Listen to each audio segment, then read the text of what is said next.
నిన్న మొన్న ఎప్పుడు ఎక్కడికి ఏ ఊరికి పోయినా ఎక్కడికి వెళ్ళినా ఊర్లో ఉన్నటువంటి ప్రజలతో మాట్లాడితే అందరూ కూడా గతంలో ఉన్నటువంటి ప్రభుత్వాలు ఏ విధంగా మోసం చేసినాయి, ఇవాళ కాంగ్రెస్ పార్టీ ఏ విధంగా న్యాయం చేయాలనే విషయం మాట్లాడుతున్నారు. నిన్న ఓ గ్రామానికి వెళ్తే అక్కడ ఉన్నటువంటి ముదిరాజ్ బంధువులందరూ చెప్తుండే, గత ప్రభుత్వంలో మమ్మల్ని అన్ని విధాలుగా ముదిరాజులని రాజకీయంగా, ఆర్థికంగా, సామాజికంగా అనగదొక్కడం జరిగింది.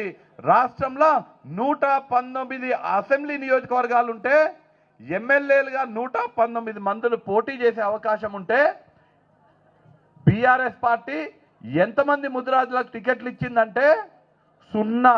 ఒక్క ముదిరాజు కూడా బీఆర్ఎస్ పార్టీకి ఎమ్మెల్యేగా పోటీ చేయడానికి దొరకలేదు.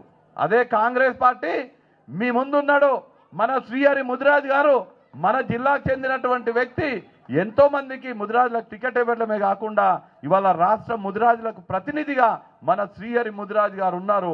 ఇవాళ చెప్తున్నారు ముదిరాజులందరూ, మమ్మల్ని మోసం చేసినటువంటి, మమ్మల్ని అనగదొక్కే ప్రయత్నం చేసినటువంటి బీఆర్ఎస్కి మేము బుద్ధి చెప్తామనే మాట చెప్తున్నారు. గ్రామాలు ఇవాళ అనేక గ్రామాలకు పోయినప్పుడు ఇందాక కూడా యాదవ కుర్మ బంధువులు వచ్చి రిప్రజెంటేషన్ ఇవ్వడం జరిగింది మంత్రి గారికి. ఏ ఊరికి పోయినా చెప్తున్నారు, మా దగ్గర డీడీలు కట్టించుకున్నారు, మా దగ్గర డీడీలు కట్టించుకొని గొర్రెలు ఇస్తని చెప్పిండ్రు, డీడీలు తీసుకున్నారు, గొర్రెలు మాత్రం లేవు అనే మాట చెప్తున్నారు. ఇంకా దుర్మార్గమైన విషయం ఏంటంటే మొన్న ఎన్నికలప్పుడు ప్రతి నియోజకవర్గంలో కూడా యాదవ కుర్మ బంధువులని ఎమ్మెల్యేలు భయపెట్టించారు కూడా. అవునా?